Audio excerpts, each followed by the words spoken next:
And what is happening now in Israel towards the Palestinians is exactly the opposite. They treat them like vermin. They talk about them in terms. I mean, like for instance, the Palestinians are a cancerous growth. I mean, that type of talking is exactly the opposite, and is actually like talking. That's what was said about me when I was a boy, a Jewish boy in Germany. Under the when the Nazis gassed the Jews, the world was silent. Now the world is silent while the Jews or the Israelis harass, humiliate, and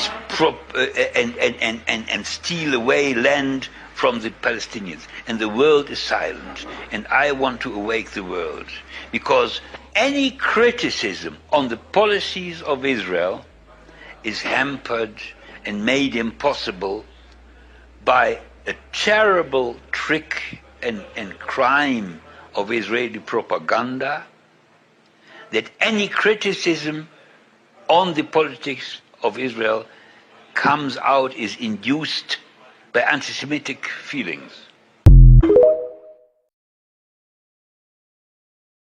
Can you imagine if what took place during World War II was happening during the internet age, and Germany was posting on the internet the war crimes and the human rights violations that they were committing, and the American people saw that, and then the American government sent aid to Germany?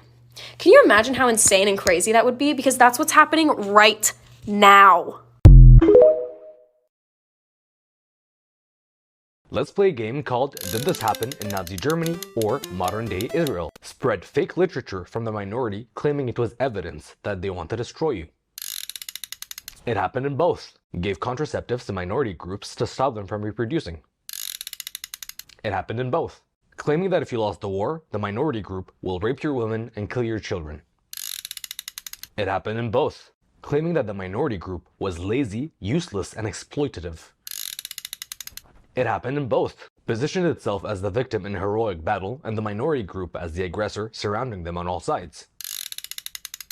It happened in both. Established laws that restricted the movement of people and created segregated areas. It happened in both. Had ministers say that the minority group are not human, but rather animals. It happened in both. Threatened to attack neighboring countries.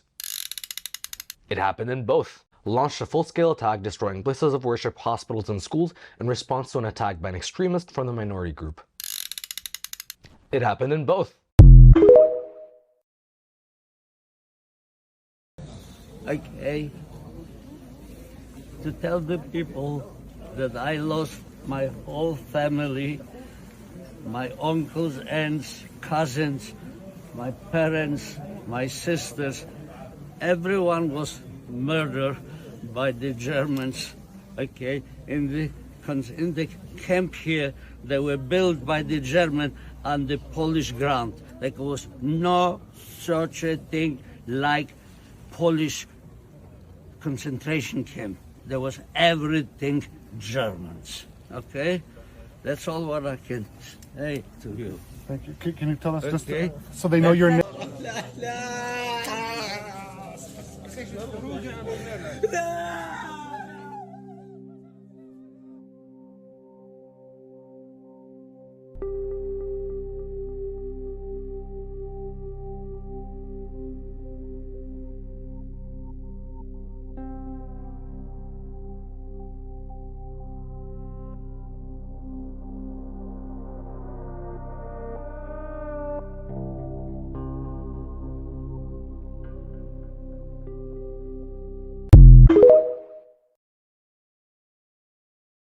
I'm probably the only person with a Palestinian flag, and I'm also the only Israeli citizen here. Probably 40 years ago, I was a soldier in the IDF. It was a very hopeful time. Everybody wanted peace. A settlement with Egypt had been made.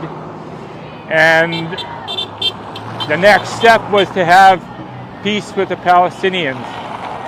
And when I was in the army, I saw that sabotage. You know, I saw the attempted assassination of Bassam Shaka, the mayor of Nablus. And I just saw like a mafia-run country that sabotaged the peace process at every step. I'm just here to show my support. You're cheering up. There's a lot of emotions. Yeah.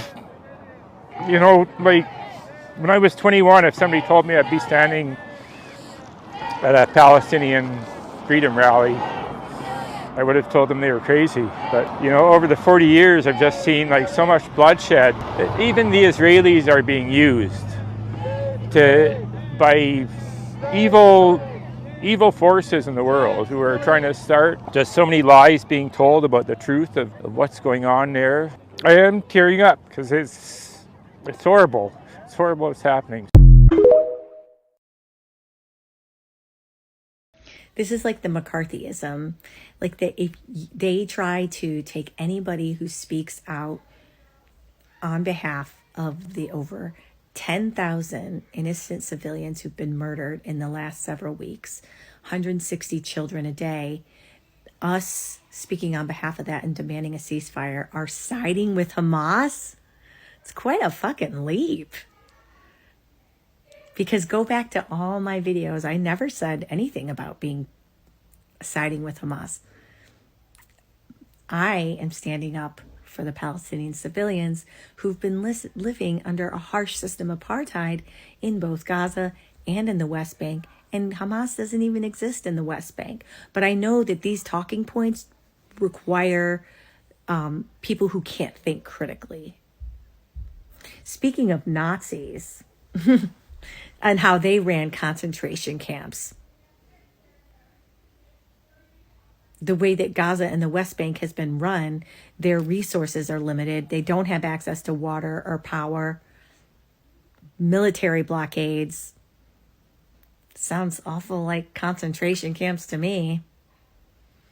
Recently, thousands of Palestinian laborers had been kidnapped by the IDF and then released back to Gaza wearing numbered ID bracelets. Tell me who fucking sounds more like Nazis here. The Havara Agreement, it was when the Zionists collaborated with the Nazis in order to ensure that 60,000 European Jews would migrate to Palestine between the years of 1933 and 1939. They also collaborated in ways to make sure that other countries would deny them access into their country, further ensuring their migration to Palestine. Zionists continued to work overtime during this time period, not only with the Havara Agreement, but also to ensure that the Jewish boycott in Germany would fail. The amount of collaboration that Zionists had with Nazi Germany, it's absolutely insane.